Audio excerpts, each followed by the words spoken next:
अस्सलाम वालेकुम नुसरत अल्लाह वाला जनाब, ये है यूनिवर्सिटी रोड। इस वक्त ये बैतुल मुकर्रम मस्जिद के सामने वाला हिस्सा।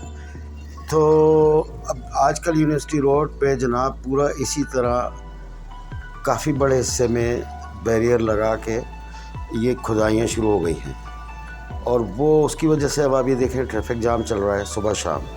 और ये हुआ इसलिए है कि यहाँ पे वो बना रहे हैं, वो रेड लाइन ग्रीन लाइन जिन्हें क्या चला रहे हैं बस की, तो उसके लिए वो उन्होंने ये तोड़ी शुरू कर दी। अब एक सवाल मेरा ये है कि भाई पहले जो शहर ऑलरेडी टूटा हुआ है और बारिश से मज़ीद तबाह हो गया, उसको तो पहले बना देते भाई।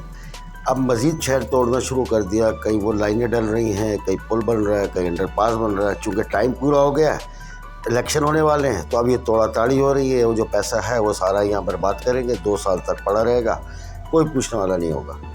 अब ये बशीरें सब खड़ी हुई आपने देखिए फुटपाथ सारा टूटा हुआ है। बस अल्लाह रहम कर दे, शहर पे ये हालात हैं।